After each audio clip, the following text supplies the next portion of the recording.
their monthly issue featuring the nurses of the Midwest. Well, our new hostess appears in all of her natural splendor as part of this article in Playboy magazine. She didn't have so much as a stethoscope on. So, you know, the political people, you know, all heck breaks loose, and they're saying, the governor can't go to this thing. You know, the press is just going to be waiting there salivating to take pictures with this Playboy playmate throwing her arms around him when he, you know, says hello and crosses the threshold of their new abode with the doctor. Well, this all came up the chain to me, and, you know, normally, you know, being a centrist, to try to have things both ways, right? So I'm thinking, Bill, you can relate to this. I'm thinking, okay, this guy's been kind enough to want to help me out. And do I really want to humiliate him in public by canceling this thing and saying I refuse to be seen with him? That doesn't sound so great. On the other hand, I do appreciate the outrage with all the calls and letters we're getting in saying, what about the wife? What about the children who've been scorned? You know, how can you possibly go down and dignify them? So I kind of got that too. And so our solution, if it was one to this problem, was, okay, I'm going to go ahead and go to the thing so I don't humiliate the doctor. But Susan is going to come with me and be attached to my hip, so that if there are any photographs of this deal, the First Lady will be there, and, you know, and maybe it'll take some of the sting out of it a little bit, but it was still a kind of a dilemma. So we go on down there, and I'm kind of, you know, worried about it. I'm doing what I thought I needed to do, but, you know, I could see the political problem that existed there. So we go, walk up to the house, get out of State Patrol car, ring the doorbell. As planned, the doctor and his new paramour open the door. I shake hands with the doctor. I shake hands perfunctorily with our hostess, the nurse, the Playboy playmate. And thank goodness she did not throw her arms around me, but it was just a perfunctory handshake. But then she looks over my shoulder, and a huge smile appears on her face. And she says, gushingly, she says, Les, it's been so long.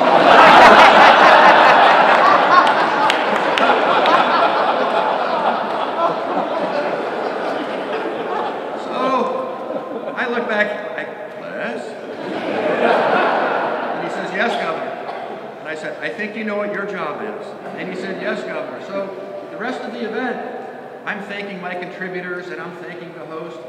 The hostess is sequestered off of the sun porch, reliving what I think, hope were fond memories with the hostess who was never seen again at the event. And so there were no compromising photographs, and all ended up well. So I find myself with Les's, and Amy, this speaks very highly to you and all of your wonderful nature, that our good friend Lester C. Miller, who for so long was a devoted bachelor, has now decided to tie the bonds of wonderful matrimony. And so one last political tale I will tell is I'm reminded a little bit, not completely, but a little bit, of the position that Bob Orr found himself in, my predecessor as governor, when he found out that the legendary political boss down in the 8th Congressional District, Seth Denbo, had passed away. Well, Bob was from Evansville, and Seth Denbo was from a rural county near Evansville. And Bob was the state senator, lieutenant governor, governor for 2 terms.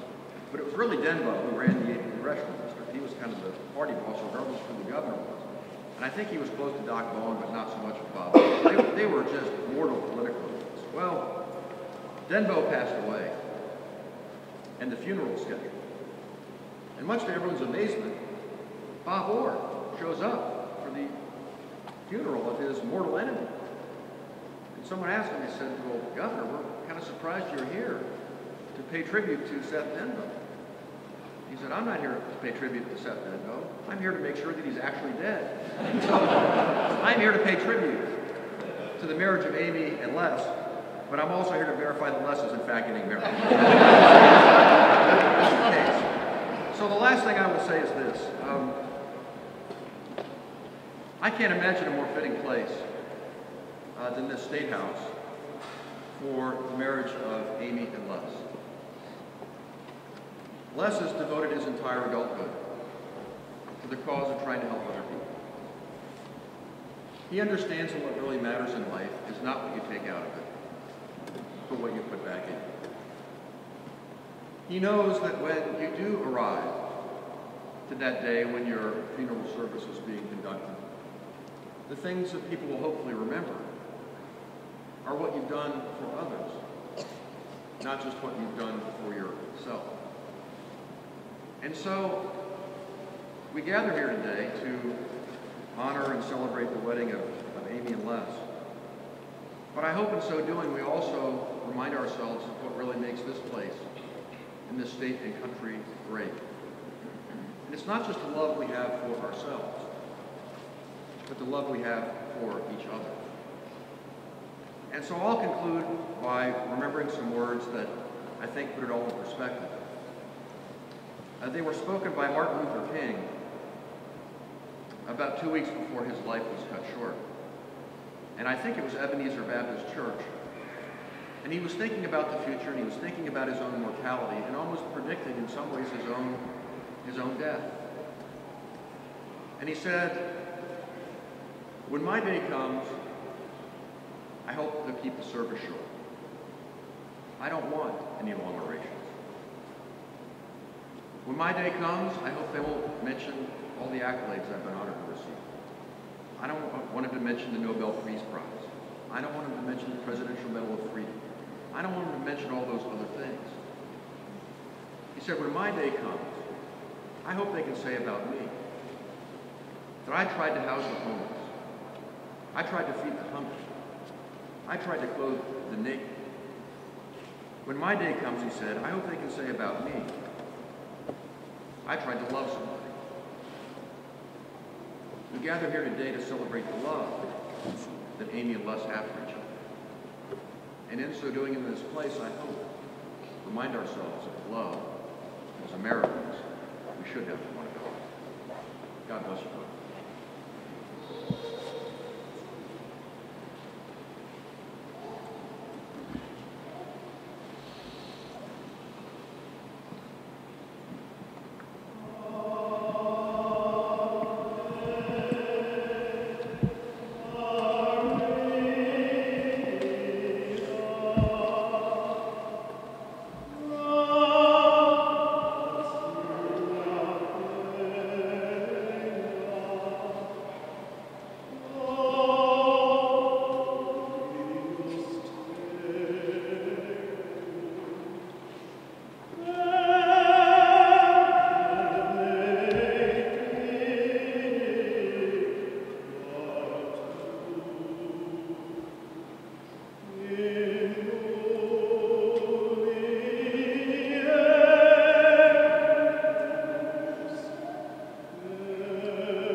Oh, what a beautiful morning. Oh, what a beautiful day. I've got a wonderful feeling. Everything's going my way. Many of you know that these are lyrics from the Rodgers and Hammerstein musical, Oklahoma, which was our mother Ophelia's favorite song, and she would always ask our dad Merle to sing this song to her.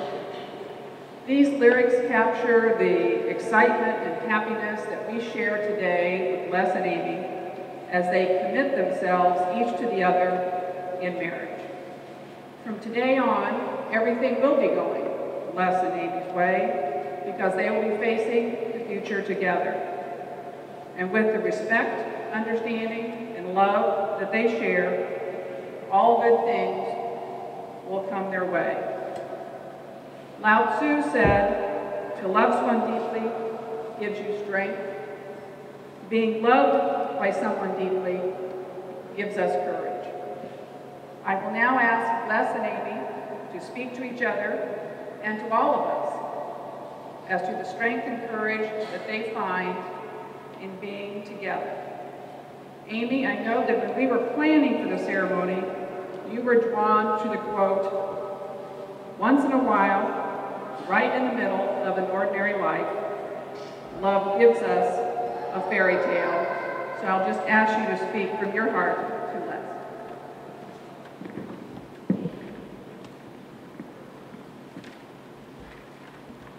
Thank you, Terry. Les, a good marriage must be created. It is never being too old to hold hands. It is having a mutual sense of values and common objectives. It is standing together and facing the world. It is forming a circle that gathers in the whole family. It is speaking words of appreciation and demonstrating gratitude in thoughtful ways. It is having the capacity to forgive and forget. It is giving each other an atmosphere in which each can grow. It is a common search for the good and the beautiful. It is not only marrying the right person, it is being the right partner. I found all of these qualities in Les.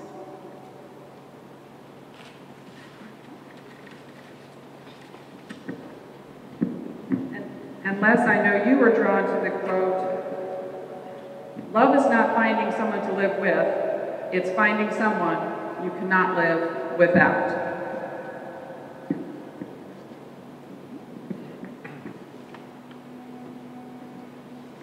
My darling Amy,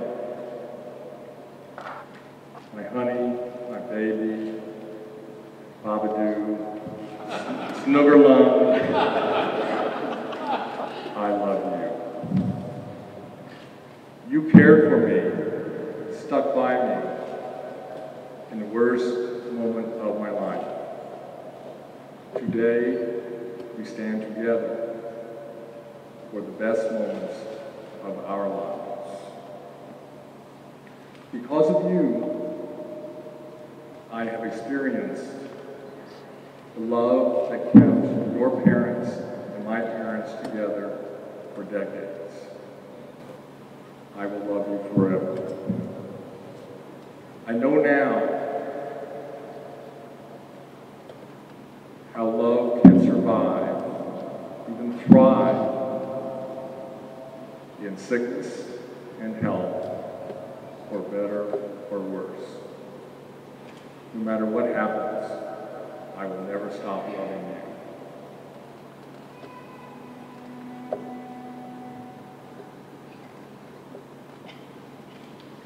A few moments ago, a little while ago, a simple thought came to me.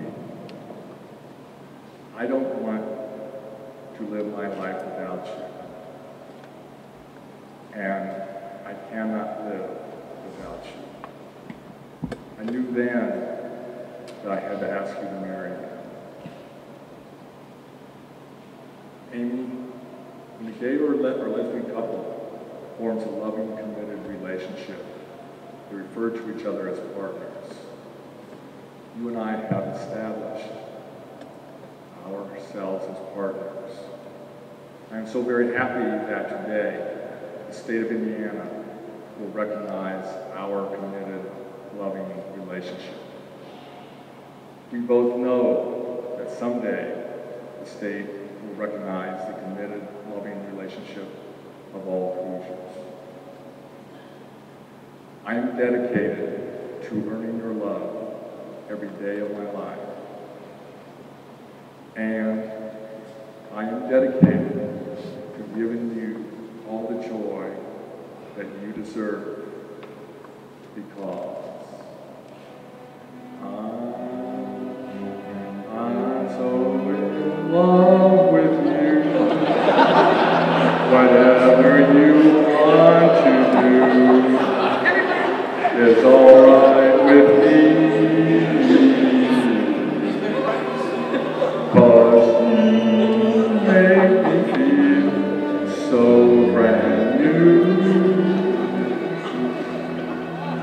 And I want to spend my whole life with you. So baby, let's stay together, loving you.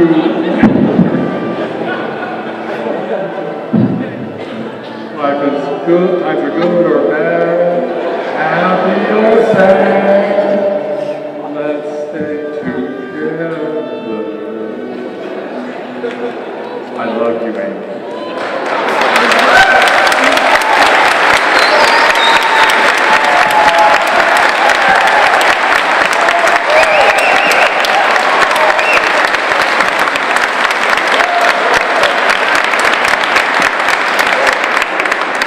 Well, enough about courage.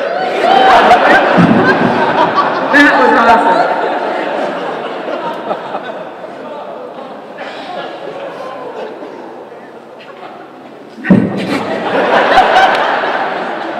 Now, let's proceed to the vows that will join Les and Amy forever. No, Amy is too, no, you're done, you're stuck. This is it. Les, do you take Amy to be your wife? Do you promise to be her loving and faithful husband, in good times and in bad, in joy and in sorrow, in sickness and in health, to be with her and to share your life with her forever? I do. Amy, do you take Les to be your husband, despite that song? Do you promise to be his loving and faithful wife, in good times and in bad, in joy and in sorrow, in sickness and in health, to be with him and to share your life with him forever? I do.